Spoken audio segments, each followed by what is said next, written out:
जय महाराष्ट्र। नुकतंच नसरापूर येथे 4 वर्षाच्या मुलीवर अत्याचार झाला, त्यानंतर तिचा खून केला गेला। ही घटना ज्या वेळेस घडतीये त्याच दरम्यान चाकण परिसरातील खालुंब्रे येथे एका 3 वर्षाच्या लहान लेकरावर अत्याचार एका 16 वर्षाच्या मुलाकडून होतोय आणि या 16 वर्षाच्या मुलाने त्या लहान लेकराला गळा चिरडून त्याचा खून केला। त्याचा मृतदेह आपल्याच खोलीमध्ये सुटकेसमध्ये ठेवला।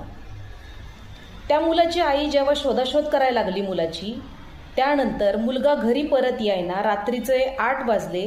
त्या दरम्यान 8 वाजता त्या आईने पोलिसांकडे धाव घेतली, तक्रार तिकडे दाखल केली आणि त्यानंतर मुलाची शोधाशोध होऊ लागली। पोलिसांनी जेव्हा चौकशी केली तेव्हा शेजारीच राहत असलेला 16 वर्षाचा बिहारी मुलगा याच्या खोलीची झडती घेतली गेली। त्यामध्ये सुटकेस सापडली। त्या सुटकेसमध्ये या लहान लेकराचा मृतदेह आढळून आला।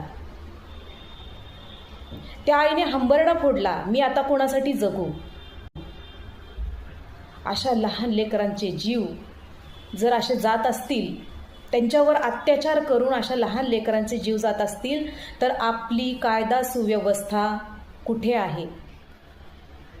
ह्या अशा नराधमांना कायद्याचं भय आहे की नाही असा प्रश्न आपल्या पुढे उभा राहतोय।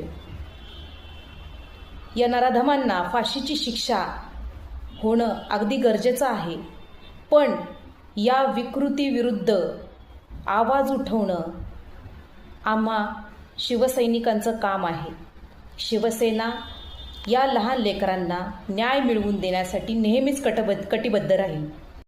या अशा विकृतींना बळी पडलेल्या लहानग्यांना शिवसेनेच्या वतीनं भावपूर्ण श्रद्धांजली। शिवसेना या विकृतींचा जाहीर निषेध करत आहे। जय महाराष्ट्र।